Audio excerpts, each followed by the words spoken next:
Salut et bienvenue à tous pour cet épisode RQLV numéro 40. Mon invité aujourd'hui est Sylvain, connu sur YouTube sous le nom de Sylvain Evo. Je t'ai proposé ce podcast parce que tu t'étais lancé l'expérience de partir vivre seul dans un pays étranger dont tu ne parlais pas la langue. Est-ce que tu as un truc à dire? Déjà, peut-être comment ça s'est formé dans ta tête l'idée de faire ça? Est-ce que tu as eu une opportunité ou est-ce que...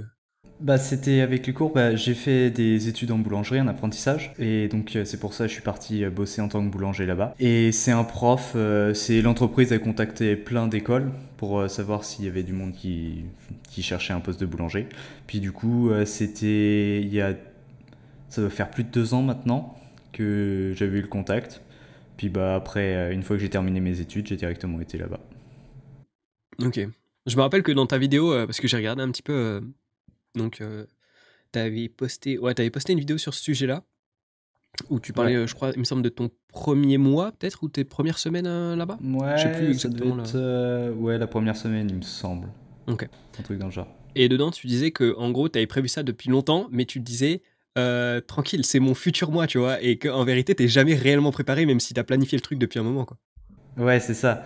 Parce que quand tu t'y prépares, enfin, quand tu sais 2 ans à l'avance, tu te dis, ouais, je serai meilleur en anglais. Dans 2 ans, j'aurai plus de capacité d'adaptation, je gérerai mieux et tout. Puis au final, quand t'arrives là-bas, t'es là, t'as progressé, hein, mais c'est pas. Tu te dis, c'est pas suffisant, quoi. De toute façon, je pense qu'on sera jamais assez préparé pour ça. Ouais, parce que c'est un truc que t'avais jamais fait du tout, même peut-être, je sais pas, à plus petite échelle, tu vois, genre pendant juste quelques jours ou une semaine.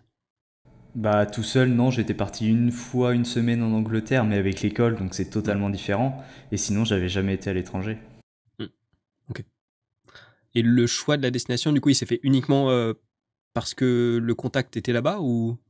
Ouais, c'est ça. En soi, c'était un pays, ça parle bien anglais. C'est en Europe, donc c'est assez rapide pour y aller. Mais même s'il y a un problème pour revenir, ça allait. Et puis, ouais, ça changeait pas. T'as des sécurités sociales, tout ça, ça va. Et puis, bah oui, forcément, c'était ce pays parce que j'avais le contact. J'ai pas été chercher autre part, quoi. Hmm. Ok. Et du coup, toi, en anglais, en termes de niveau, tu te serais estimé comment? Genre correct ou pas du tout suffisant à ton goût? Avant d'y aller, je t'aurais pas dit que j'étais bilingue, mais genre ça va, parce que je consomme beaucoup de podcasts, livres, vidéos en anglais, et genre je comprends largement. Mais pour parler moi-même, c'est plus compliqué. Et puis en plus, en soi, l'accent néerlandais, en anglais ça va, mais les personnes plus âgées quand même, elles ont du mal et c'est compliqué à comprendre. Est-ce que tu veux peut-être, je sais pas, raconter un peu comment ça s'est passé quand t'as emménagé ou autre? T'as peut-être des anecdotes, des petites galères qui sont arrivées? Franchement, galère avec la carte bancaire surtout. Ouais. Parce que du coup, en France, on n'a que des cartes de crédit.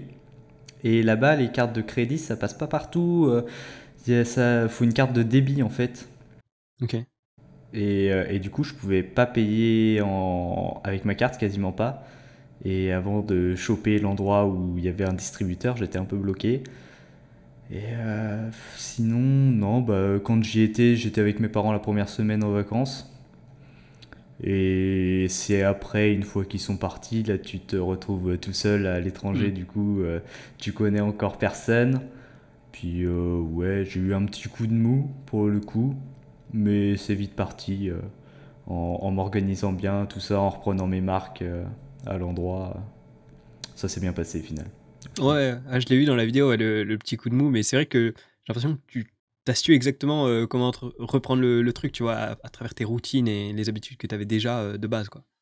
Ouais, c'est ça, les routines, de toute façon, c'est la base, hein, franchement.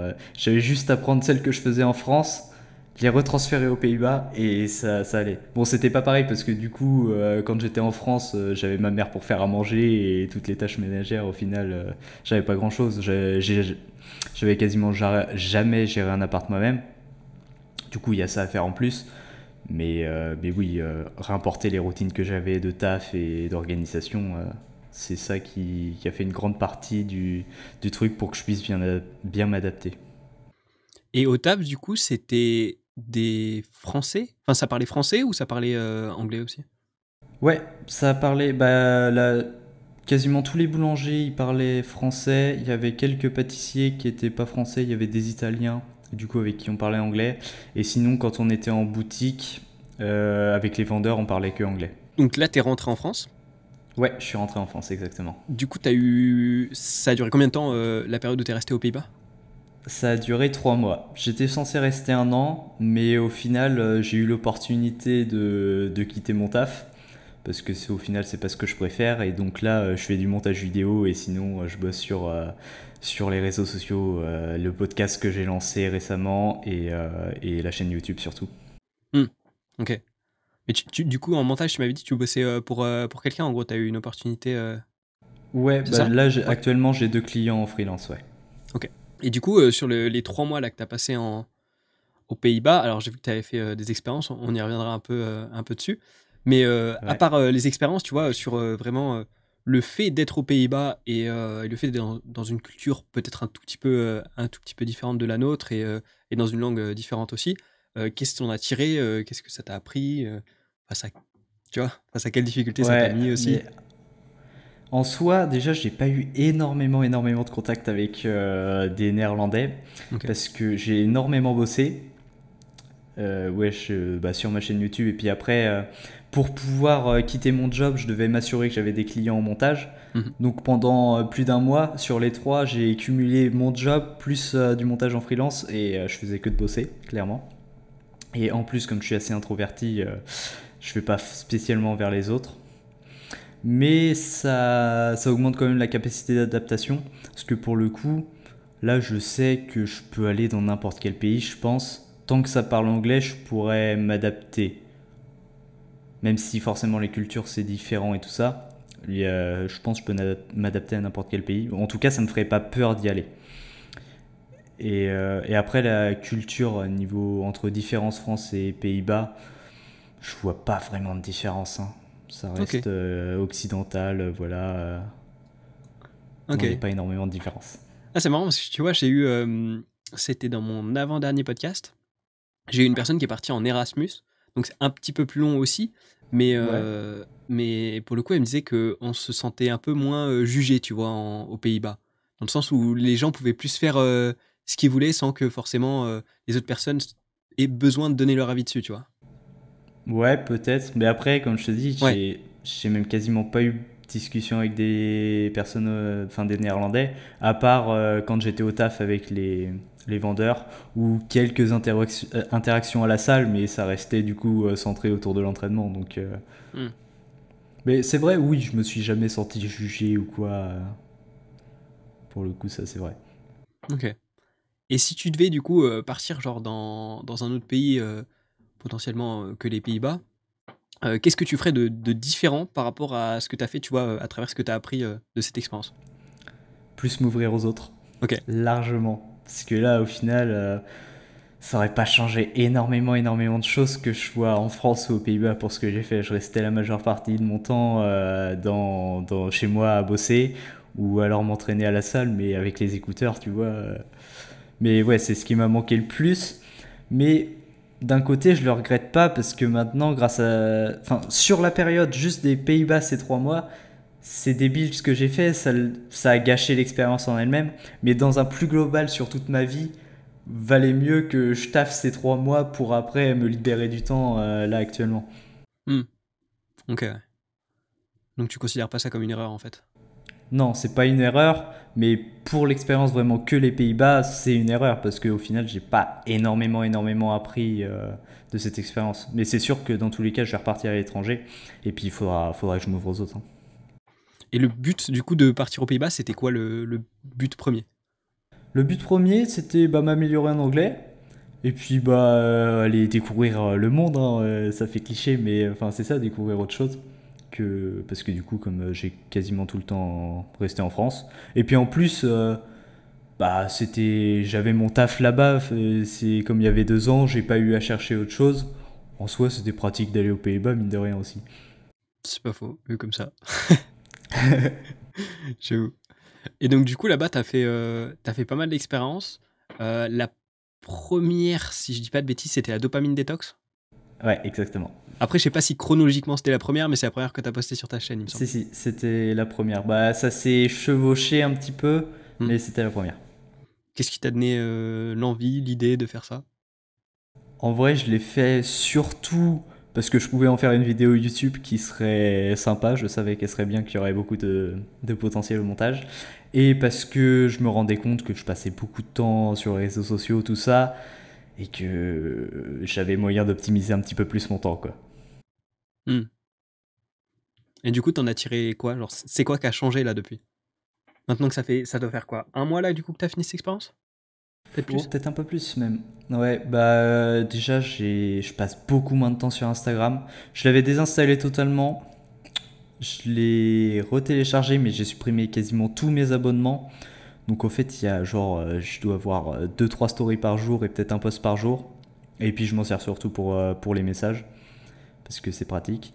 Je me suis rendu compte que se passer de YouTube, ce serait très très compliqué. Hmm. Parce qu'en vrai, YouTube, c'est bien. Je J'en tire confirme. quand même du positif, mine de rien. Et qu'est-ce que... Non, en soi, bah, c'était surtout sur ces deux points-là, parce que tous les autres points de la dopamine détox, genre sur la nourriture, il y avait quoi? Le porno. Qu'est-ce qu'il y avait d'autre? Ouais, plus les réseaux sociaux. Bah ça, T'avais aussi il la y avait que les musique, il réseaux me sociaux. semble, aussi. Ouais, la La musique, je l'ai musique, fait film aussi. et tout ça. Ouais, bah après, film, j'en regarde plus énormément. Mais musique, c'est très compliqué de s'en passer. Je m'étais passé des podcasts aussi. Hmm. C'est chaud parce que j'avais plus rien de. J'avais que mon quotidien vraiment. Et comme je passais mon temps à faire des vidéos, bosser et m'entraîner, je tournais en boucle sur 3 domaines. Et j'avais rien pour m'en sortir à part la lecture. Mais du coup, la lecture, c'est pas forcément ce qu'il y a de plus divertissant quand tu lis des livres sur la psychologie, même si c'est très intéressant. C'est pas divertissant. Et Hmm. donc, pour sortir de son quotidien, de ses pensées, pour s'évader, c'est compliqué, tu tournes en boucle au bout d'un moment. Et du coup, la conclusion, c'est qu'on a besoin de divertissement pour toi? Ça dépend de quel divertissement. Des podcasts, ouais, parce que tu fais autre chose en même temps. Instagram, ça sert à rien. TikTok, ça sert à rien, mais je l'avais pas, mais enfin, c'est pareil. Et YouTube, de temps en temps, c'est quand même bien pour changer les idées. Et puis même niveau inspiration, je m'inspire beaucoup de ce qui est fait aussi sur YouTube par les autres pour mon contenu. Donc, Hmm. mais en soi, ouais, même là, depuis que je suis revenu en France, je bosse beaucoup et je consomme quasiment plus de vidéos YouTube même. Donc je peux largement m'en passer, mais là, je le vois pas comme une privation. C'est si je veux, je peux en regarder, mais comme j'en ai pas l'envie, je regarde pas. Hmm. Ouais, après, j'ai l'impression que ça se fait pas mal, des fois, tu vois, par période, quand t'es dans le flow quand t'as des projets et tout qui te prennent pas mal de temps et d'énergie mentale, t'as plus Ouais. forcément envie de trop être distrait ou de t'en détacher, quoi. Oui, c'est sûr, parce que t'es tellement dans tes projets que ça t'enthousiasme tellement que t'as pas envie de sortir du truc. Toutes tes heures où t'es debout, t'as envie de bosser dessus et c'est trop bien en vrai d'être dans cet état, hein. Hmm. Carrément, ouais, je confirme. Et du coup, pourquoi t'as voulu faire ça aux Pays-Bas? Ou peut-être ça s'est, je sais pas, ça s'est fait par hasard que c'était à ce moment-là ou... Bah du coup j'avais moins de contraintes là-bas dans le sens où comme j'étais pas chez mes parents, si je veux filmer des trucs c'est plus simple, pour gérer la nourriture c'est plus simple, des trucs comme ça. Au final j'avais plus de Hmm. liberté, j'avais personne pour m'embêter grosso modo, même si bon être chez ses parents c'est bien aussi, hein, il y a des avantages. T'avais jamais fait de dopamine détox avant ou pas? Ou peut-être à Jamais. moindre échelle, tu vois, te priver d'un seul truc.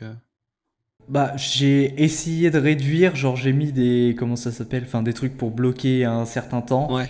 genre les applications sur Instagram surtout, mais au final c'était tellement facile d'aller chercher l'application et de l'enlever de la limite que c'était pas très très efficace, hein.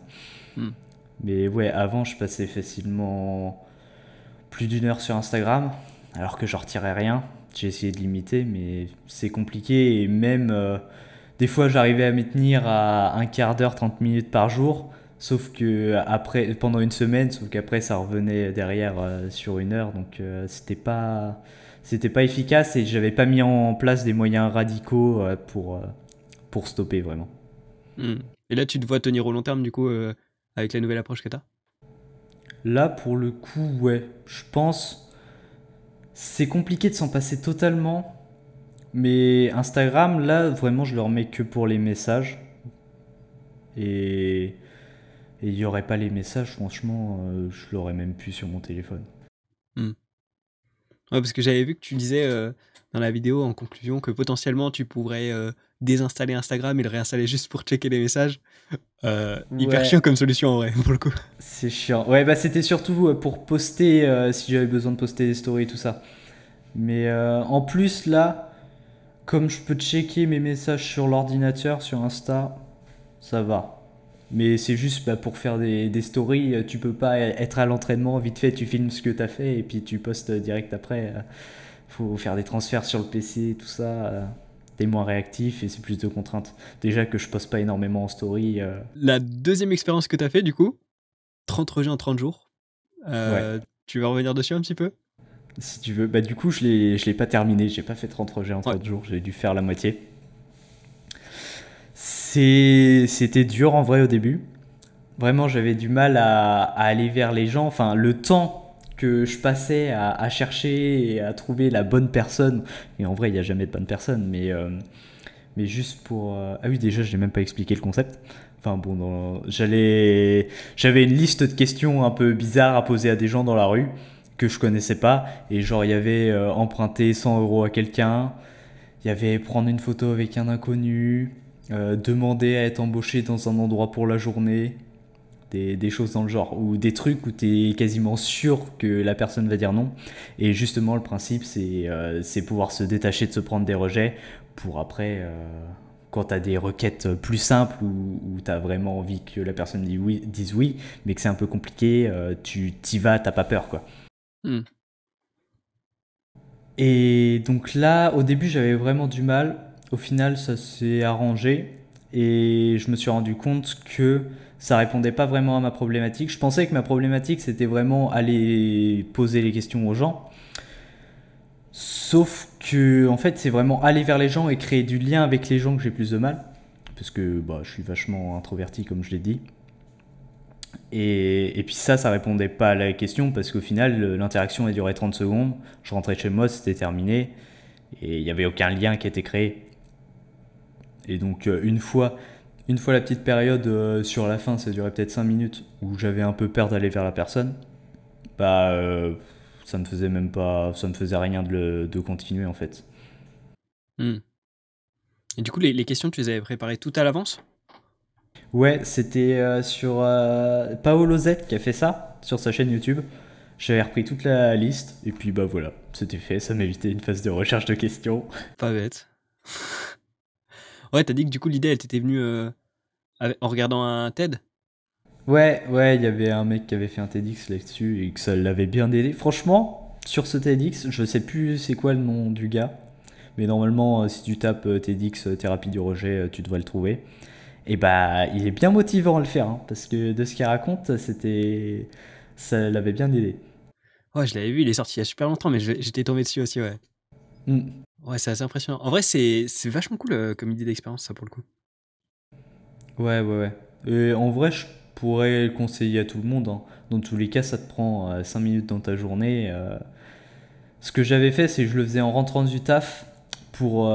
J'avais pas le droit de rentrer du travail avant de l'avoir fait. Comme ça, j'étais sûr de le faire dans ma journée. Donc au Hmm. final, tu fais ça sur le chemin du retour, ça te prend pas plus de temps, hein. Ouais, vu comme ça, j'avoue que c'est pas mal pour te forcer. Et puis surtout, ça te permet de créer une habitude, vu que tu l'associes à un moment de ta journée en particulier, donc Ouais, c'est ça. ça évite d'oublier, ça c'est clair. Et du coup, t'as lancé un podcast aussi depuis? Ouais, j'ai lancé un podcast Provectus. J'ai fait un seul épisode, mais du coup, ça dépend quand est-ce qu'il sortira ce podcast. Mais normalement, j'en fais un par semaine, normalement. Ok. Je vais essayer de m'y tenir. Et puis, bah, le but, c'est de pouvoir m'exprimer. Et je veux partager vraiment plus mes réflexions, laisser des questions ouvertes ou quoi, mais ce qui me passe par la tête pour le moment. Et aussi, ça me permet de créer du contenu, des shorts sur TikTok, Insta et tout ça. Ça me permet d'avoir du contenu un petit peu gratuit, entre guillemets. Hmm. Ça fonctionne bien, hein, j'ai l'impression, les shorts, globalement. Enfin, quand t'exportes A du contenu en... priori, ouais, ouais, bah j'en fais pour des clients en montage et à poster tous les jours. Le gars avec qui je bossais, il passait de même pas 1000 vues par TikTok. Et après, ça tapait entre 50 et le plus gros, il a fait 500 000 en Putain, l'espace d'un mois et demi peut-être. Ah ouais, quand Donc, même.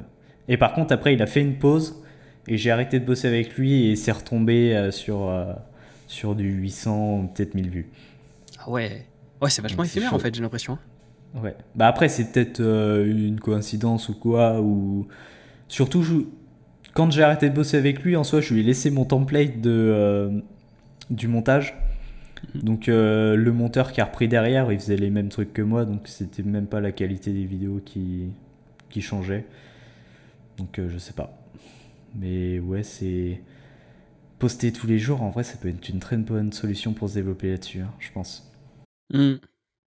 Après, alors là, du coup, je vais te poser des questions pour avoir ton avis en tant que créateur, parce que moi, ça m'intéresse de fou. Je sais pas si tu as la même impression, mais j'ai la sensation que le, la valeur du contenu, entre guillemets, que tu postes sur le fond va pas forcément influencer les vues.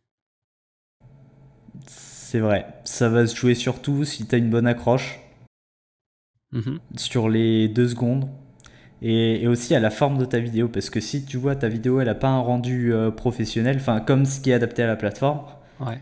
direct, tu vas le voir et tu sais, tu as toujours des vidéos qui te proposent qui font 2 likes et c'est juste pour faire que tu pas tout le temps des récompenses, que ce soit un peu aléatoire. Et Mhm. bah, si tes vidéos, rien que visuellement sur la première seconde, elles ressemblent à ces vidéos-là, bah, tout de suite ça va swipe et puis ça dégage dans l'algorithme, hein. Et c'est quoi, toi, du coup, pour toi, le côté professionnel de ces vidéos? C'est quoi un peu les critères à remplir? Bah déjà, faut que la vidéo visuelle, enfin la qualité vidéo, ce soit pas, enfin que t'aies un bon éclairage. Ça joue beaucoup, je pense. Et avoir un truc visuel directement qui te tape à l'œil. Et des sous-titres. En vrai, ça fait énormément de taf les sous-titres pour capter l'attention. Hmm. Ouais, j'ai l'impression que sans sous-titres, c'est même pas la peine de poster ta vidéo. Ouais. Ça a l'air compliqué. J'en ai jamais fait du coup sans sous-titres. Ou alors des vidéos pour. Enfin, quand je bossais en freelance, parce que j'en ai pas encore posté des réels pour moi. Mais j'étais parti sur quoi? Oui, j'en ai fait sans sous-titres, mais du coup, c'était pas du facecam. Si tu fais du facecam, pour moi, faut obligatoirement mettre des sous-titres parce que ça tire l'attention, ça fait que tu es actif un peu quand tu regardes la vidéo. Rien que le fait de lire.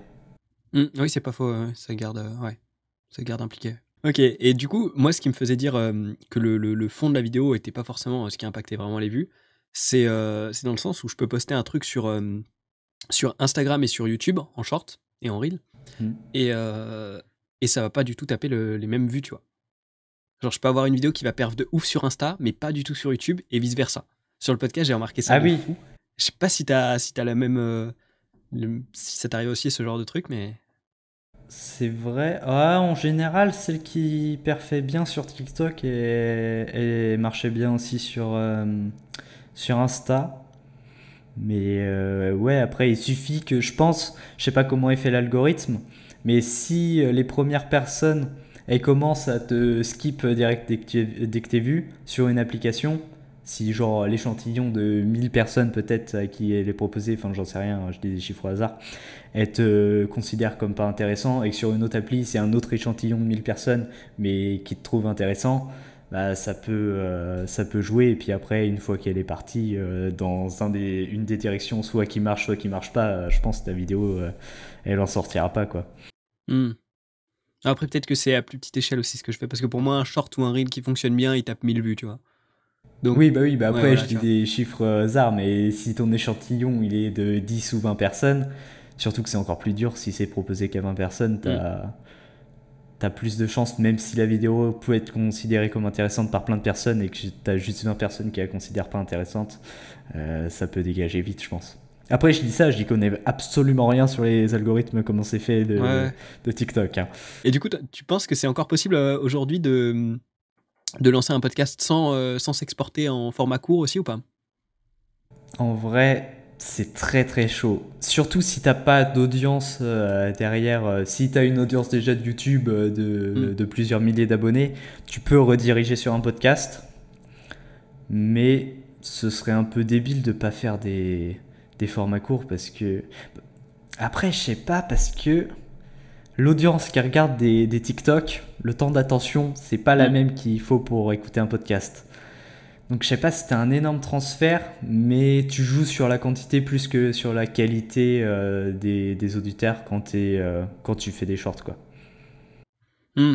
Après, je t'avoue qu'en vrai, j'ai l'impression que enfin, en tout cas sur YouTube, moi, sur les shorts où je tape parfois des milliers de vues, enfin, 1 millier de vues plutôt sur le short du podcast, j'ai l'impression qu'il y a vraiment 0% de transfert sur les formats longs.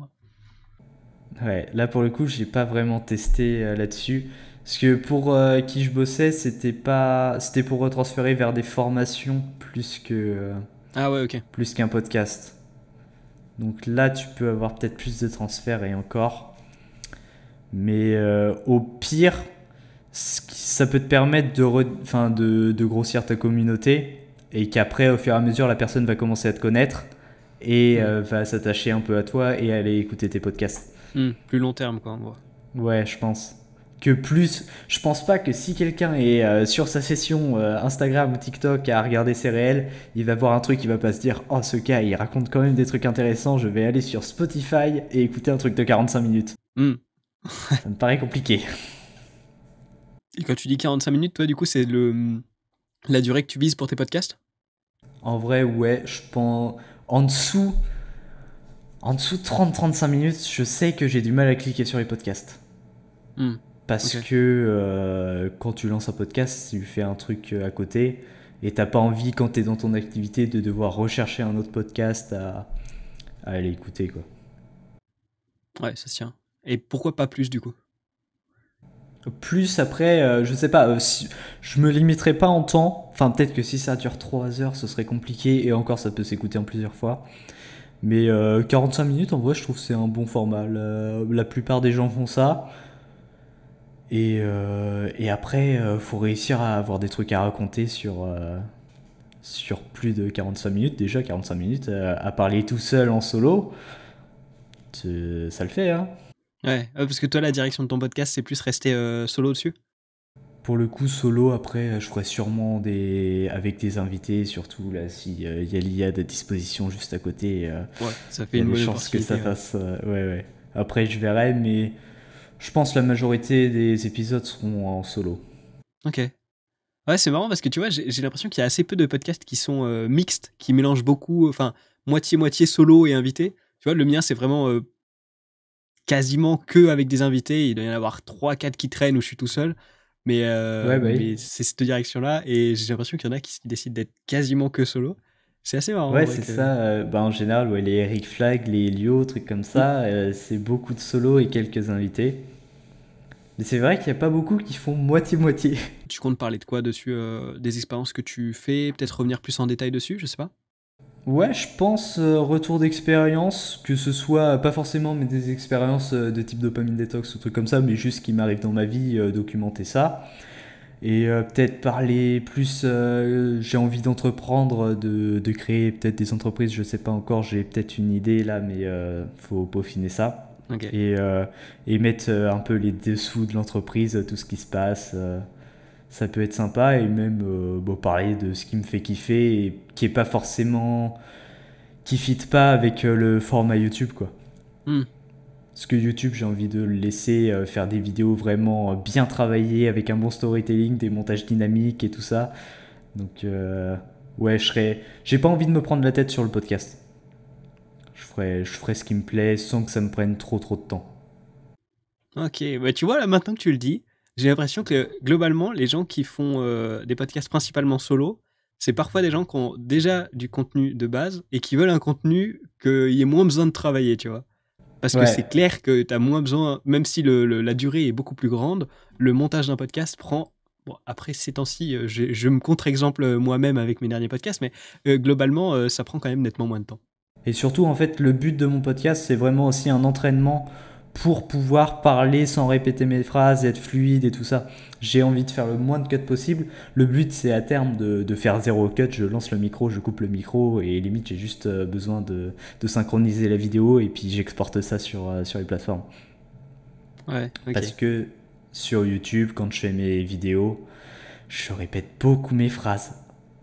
il y a beaucoup de problèmes et puis j'ai envie que ce soit bien fait, que ça s'enchaîne, donc forcément, Mais parce que sur YouTube, tu scriptes ou...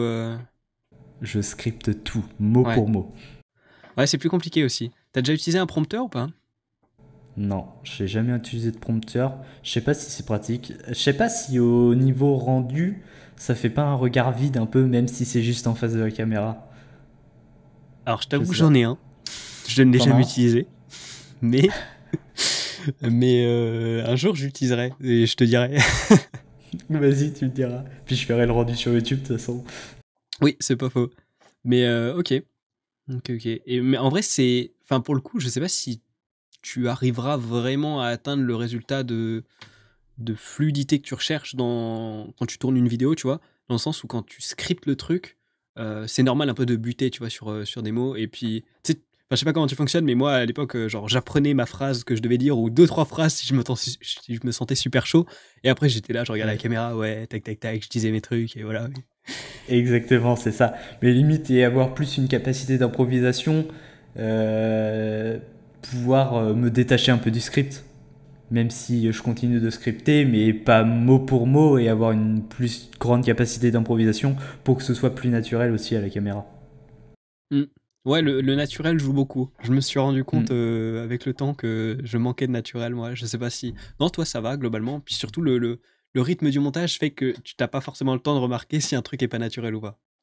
Ouais, parce qu'il y a des cuts, vraiment à chaque respiration, il y a un cut et des zooms et des trucs comme ça. Mm. Mais ouais, naturel, les toutes premières vidéos, c'était très compliqué et ça va progressivement. Limite faire des formats un peu plus vlog, comme, enfin pas vlog, mais comme j'ai fait pour ma vidéo sur les Pays-Bas et la dopamine détox, où juste je prenais ma caméra et je disais ce que je ressentais sur le moment. Pour le coup, il y avait des passages quand même, je scriptais, mais ça aide quand même à être plus naturel et à se détacher d'un script. Mm. Ouais, les vlogs, c'est cool en vrai. J'en ai fait 2 sur ma chaîne et je trouve ça incroyable. Ah ouais, c'est marrant, ouais. Mais je me vois pas faire des vlogs sur ma vie juste au quotidien s'il se passe rien. C'est bien si. J'aime bien les expériences, le format expérience comme ça, un petit peu à la Mathias ou des trucs comme ça. Ouais, ouais, Mathias, Je il est trouve que bon c'est là-dessus. sympa. Ouais. Ah, il est bon. Puis en montage, il est bon. Ah ouais, ça c'est clair, ça c'est clair. Là, c'est marrant parce que du coup, on a le même problème, tu vois. J'ai des potes qui me disent, mec, ils sont trop bien tes vlogs, faut que t'en fasses plus souvent. Mais j'ai exactement le même problème que toi, c'est que je me dis, bah, je vais pas faire un vlog sur ma vie, ça n'intéressera personne, quoi. Mon quotidien, Bah c'est de oui. faire du montage. Donc je pense qu'on Exactement, a, on c'est a le ça. même problème, c'est pas mal. Enfin, quelqu'un Ouais. qui me comprend. Ouais, parce que ma vie au quotidien, c'est manger les mêmes repas, c'est faire du montage et aller m'entraîner en fin de journée, quoi, voilà. Mm. Et ça Bah se voilà. répète tous les jours. Et t'as d'autres idées de nouveaux formats que tu voudrais essayer ou tu comptes t'en tenir un peu aux expériences et vlogs du coup Bah, pour l'instant, je pense que ça se dirige vers là. Après, j'aimerais bien en fait vraiment tourner mon contenu plus vers le dev perso parce que si je fais du street workout et c'est vraiment la base de ma chaîne et où je documente ma progression là-dessus. Donc ça, je pense, je garderai forcément des vidéos de street et tourner un peu vers le dev perso, donc sur des expériences aussi. Parce que j'avais un problème, c'est qu'à un moment, je progressais plus assez en street. Mhm. Et donc pour faire du contenu dessus, bah, je devais attendre. Parce qu'il se passait rien et j'allais pas dire bon bah pendant ce mois-ci j'ai fait mes advanced stocks et puis bah j'ai pas gagné de temps. Voilà. Fin de vidéo. Non, mais je te rejoins. C'est aussi pour ça que je me suis dirigé vers le dev perso quand j'ai vu que je stagnais en street. Mais la Ouais, bah transition oui. peut être compliquée. Mais je trouve que tu l'as plutôt bien géré dans l'ensemble. Parce que tu continues de garder un peu de street et on garde un peu cet esprit. Enfin, je trouve que tu as plutôt bien Ouais, géré bah ta oui. transition. Et puis en vrai aussi, t'as Eric Flag et Lio qui ont fait un gros travail à mélanger les deux, le street et Mm. le dev perso. Donc en fait, t'as beaucoup de gens qui sont dans le street ou la muscu qui sont dans le délire dev perso aussi. Donc c'est pas comme si j'allais passer du street à faire des vidéos de couture. Oui, là ce serait un peu plus improbable. C'est ça. Ça peut être sympa, hein, je dis pas le contraire, mais plus inattendu, ouais. Ouais. Mais après, en street, j'ai l'impression aussi que il y a un peu la vibe, tu vois, autodidacte et entrepreneuriat dans le sens où tu vois, c'est un sport qui, bon, qui vieillit un petit peu quand même entre-temps, mais qui est nouveau, tu vois, dans le sens où c'est oui. quand même relativement récent. Et les infos, tu dois aller les chercher par toi-même, tu vois. C'est pas comme s'il y avait des fédés de street partout, comme si tu pouvais te mettre dans une asso de street au collège ou je ne sais quoi, tu vois. C'est pas Ouais, ça. c'est ça. Mm. Donc t'es obligé d'apprendre un petit peu par toi-même.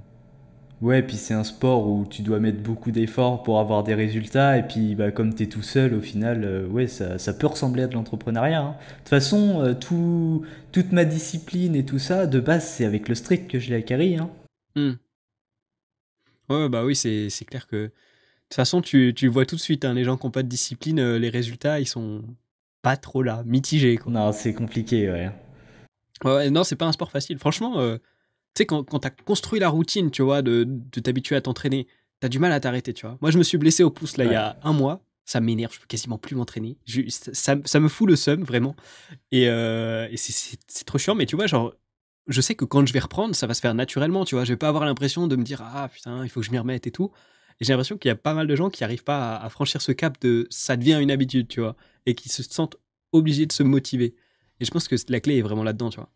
Enfin, je sais pas comment Ouais, tu le bah oui, ressens, mais. parce que maintenant, c'est une habitude, et vraiment, ça fait pareil. Je suis blessé depuis quasiment un an, même un peu plus d'un an au poignet. Je peux plus faire d'équilibre un bras, alors que c'est mon move préféré. Mm. Et c'est compliqué de pas pouvoir s'entraîner sur le mouvement qui t'intéresse le plus. Ça revient petit à petit là, mais je sais que quand je pourrais vraiment m'entraîner et faire plusieurs séances de 1 heure dans la semaine, mais je serais trop content, vraiment, j'attends que ça. Et d'ailleurs, du coup, en parlant de street, est-ce que le coaching et la connaissance du sport, c'est un truc vers lequel tu penses te diriger à un moment où tu es vraiment axé dev perso pour ta chaîne et c'est ça que tu veux faire? J'y avais pensé faire du coaching parce que je voyais ça comme la seule possibilité de vivre de mon contenu et d'arrêter la boulangerie. Mhm. Sauf qu'en fait, je me suis rendu compte que le montage vidéo, bah ça paye bien, mine de rien. Et que en vrai, j'ai moins le. Avant, ça m'intéressait plus de vraiment tout connaître dans le sport. Là, c'est peut-être que cette période, mais je suis moins déter à aller chercher les infos. Et en plus, je pense que j'aurais le syndrome de l'imposteur pour faire du coaching en street. Hmm. Chose que je n'ai pas à aller vendre mes services en montage parce que je sais que j'apporte vraiment de la valeur à mes clients. Ok. Tu as parlé du coup de montage. Comment est-ce que les gens ils sont tombés sur toi pour t'employer et pour que du coup tu aies la possibilité de quitter ton boulot en boulangerie? Ouais, bah c'est moi qui ai été qui ai été démarcher les gens. Du coup, comme j'avais dit, j'en avais fait vite fait l'été, sauf que j'étais pas très bien payé. Ça m'avait fait mis un un pied dedans. Et là, c'était sur un groupe Facebook d'une formation de montage. Que c'est cette personne qui avait dit qu'elle recherchait un monteur, j'avais postulé et puis c'était passé. Et après, j'ai DM des gens sur Instagram et envoyé des mails à tous mes abonnements YouTube en mettant un portfolio, quoi, mes meilleures vidéos que j'avais fait. Et puis ils se sont rendus compte que j'étais pas mauvais, clairement.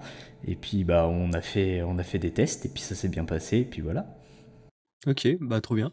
Trop cool. Du coup, ouais, t'as lancé ton podcast là il y a pas longtemps. Est-ce qu'il y a d'autres contenus vers lesquels tu veux te diriger? Bon, t'en fais déjà pas mal, tu vois, t'as shorts, vidéos, podcast. Est-ce que les lives, par Ouais, exemple, c'est un truc qui te tenterait? Short, j'ai pas encore commencé, mais il faut que je le fasse. Ouais. Et non, parce que déjà, c'est bien suffisant. Je veux vraiment mettre l'accent sur YouTube quand même, Mhm. parce que je pense que c'est là où je suis le plus à l'aise déjà, c'est où le format me plaît le plus et qu'il y a moyen de développer une bonne communauté. Le live, ça m'intéresse pas forcément et même. Je sais pas, je pense pas que c'est un truc où je serais très très à l'aise. Limite, ça pourrait être intéressant pour sortir de ma zone de confort et développer d'autres compétences. Et puis en plus, je joue plus aux jeux vidéo. Et si c'est pour faire enfin, de la discussion, Mhm. il y a le podcast dans ces cas-là. Ouais, après, c'est pas vraiment de l'échange, tu vois, dans le podcast. Ouais, c'est vrai. Si la personne. Ok, non, c'est vraiment une Mais question comme ça. ouais, non, c'est pas quelque chose auquel j'y ai pensé. C'est pas quelque chose sur lequel je vais me tourner tout de suite, en tout cas, si jamais je le fais, mais c'est pas prévu pour le moment. Ok, ok. Peut-être si tu veux, tu peux faire un petit bilan de ce que le mélange des expériences que tu as fait aux Pays-Bas et ton séjour là-bas, ça t'a apporté, en gros, genre tout ce dépaysement mis en commun, tu vois, ce que ça a pu t'apporter. En global, je sais pas, je pense que ça m'a plus ouvert sur. Enfin, ça m'a fait réaliser surtout que je m'ouvre pas assez aux gens, Ok. pour le coup. Et est-ce que du coup, ça, tu considères que c'est vachement intéressant parce que tu vois, j'ai déjà eu ce genre de discussion dans un autre podcast où il y avait une personne qui avait pris conscience d'un défaut, entre guillemets, qu'elle avait, tu vois. Et je lui disais, mais en fait, est-ce que ça te pose réellement problème, tu vois? Parce que tu peux te dire, ok, globalement, je suis comme ça, on considère dans l'ensemble que c'est un problème, mais moi, ça me va, tu vois. Bah, en vrai, ça me va, surtout que dans ce que je me dirige, je veux vraiment charbonner dans ma vingtaine, peut-être trentaine, tout ça, pour après être plus tranquille et développer des gros projets. Donc en fait, c'est surtout des projets solo. Et, et s'ouvrir au monde, ça apporte pas énormément, même si bon, les relations, le network, ça joue aussi, Mhm. forcément. Mais pour l'instant, en vrai, je vois pas ça comme trop une problématique à proprement parler. Après, c'est pour relations sentimentales et tout ça, ça pose plus de problèmes. Et un jour, faudra que je m'y penche parce que pour l'instant, c'est pas trop ça. Mhm. Oh, je te soutiens. Ouais, On est là, la ouais, même team. on est dans les mêmes teams, exactement. Non, et pour l'instant, c'est même pas trop une priorité. Je suis bien sur mon PC à faire mes montages. Ouais, alors là, je te rejoins de A à Z. Ouais, donc au final, t'es plus axé vraiment projet professionnel, projet ouais, objectif que Ouais, plus axé sur le social là actuellement. actuellement, ouais, et puis c'est clairement ce qui me stimule le plus. Et c'est là où j'ai plus de facilité, donc c'est là où je vais plus réussir, quoi. Hmm. Faut savoir améliorer ses points qui pêchent où tu as des défauts, mais faut pouvoir aussi jouer de ses atouts, quoi. Ouais, carrément. Bah, je te rejoins, ouais. Ok, bah mec, c'était la première fois que tu venais sur un podcast qui J'ai n'était fait pas un le tien? podcast avec l'IAD qui n'est pas encore sorti, même si on l'a tourné en octobre, Ok. début octobre, je crois, qui n'est pas encore sorti. Normalement, il sort dans pas trop longtemps. Et du coup, c'est la deuxième fois. Et c'est mon troisième podcast maintenant. Putain, stylé. Et du coup, ouais, t'aimes bien l'expérience sur le podcast? Franchement, j'aime bien. Et bah, en fait, je fais ce que je consomme en général en contenu. Ouais. J'ai regardé énormément de vidéos YouTube, j'ai fait des vidéos YouTube, je consomme énormément de podcasts maintenant, je fais des podcasts, hein. C'est pas plus compliqué que ça. Après, peut-être que tu fais pas beaucoup d'Instagram par rapport à ce que tu consommais, non? Oui, parce que je crée pas encore trop de contenu sur Insta, forcément. Mais normalement, on va inverser la balance. Ok. J'aimerais bien poster une fois par jour, si j'ai assez dans mes podcasts pour en sortir 7 réels à chaque podcast. À voir, ou même je peux ressortir des extraits de vidéos YouTube. Je pense que ça marche, hein. Il y a moyen, ouais, en vrai. Il y a moyen en vrai, parce que je sais pas. En tout cas, là, le podcast que j'ai fait, je sais même pas si je vais réussir à en sortir vraiment, parce que j'ai l'impression de raconter ma vie et que c'est inintéressant. C'est très bizarre en vrai. Je relate sur ça, je comprends. Non, mais Ouais, en parce vrai, qu'en c'est plus, surtout que tu perds en objectivité sur l'intérêt du truc que tu dis parce que bah, pour toi, tu le sais déjà, tu vois. Donc même quand tu le réécoutes, t'es là en mode, bah ouais, mais. Enfin voilà, quoi. Ok, c'est la ouais, ça base, quoi. apporte rien. Alors que même là, en discussion comme ça, même si je raconte ma vie aussi, déjà t'as quelqu'un pour recadrer et poser des questions sur les points qui sont pas assez clairs, et ça Mm. va. Mais quand t'es tout seul, c'est compliqué d'être concis et de dire des trucs pertinents, j'ai l'impression, hein, directement. Bah, je pense qu'il faut avoir une structure, tu vois, déjà de base ou une direction vers laquelle tu vas aller. Mais je te Ouais, rejoins, c'est pas facile. Ben, moi, de mon côté, je pense que j'ai fait tous les points que j'avais prévu d'aborder. Donc ouais, on est et nickel. Tu ben veux faire une petite parfait, hein. conclusion, un truc, une Une petite petite conclusion. pub peut-être, je sais pas, pour tes réseaux. De toute façon, ils On seront en peut faire description. ça, hein. Vas-y. Ouais, bah si c'est en description, bah, tu dis qu'ils sont en description, et puis voilà, hein. Eh ben, ils sont en Surtout le description. podcast, en vrai, c'est bien parce que comme tu auras des gens qui écoutent tes podcasts directement, ce que je pense c'est plus compliqué de transférer l'audience de YouTube à podcast, ça va encore, mais ça a un peu de mal. Alors que si c'est de podcast à podcast, je pense que c'est plus efficace. Bah voilà, donner un petit coup de boost au Sylvain avec son petit podcast qui sera dans la description. C'est nouveau, c'est l'occasion. Et puis il sera sûrement plus régulier que moi parce qu'il ne dépend pas des invités. Moi, On va essayer en tout cas. j'ai pas assez d'inspiration pour les invités ou peut-être pas assez d'ambition, je ne sais pas. Je devrais essayer d'inviter des stars, mais mais j'en ai déjà une là sur le podcast, donc ça va. Eh ben, écoutez, nickel. Merci de nous avoir écoutés jusqu'ici. On se retrouve, je ne sais pas quand, pour un prochain podcast, au minimum dans 2 semaines. Mais merci de nous avoir suivis. Comme on l'a dit, les réseaux de Sylvain sont en description, les miens aussi, si jamais vous me découvrez avec le podcast. Et puis voilà, on se dit à bientôt pour un prochain épisode. Ciao!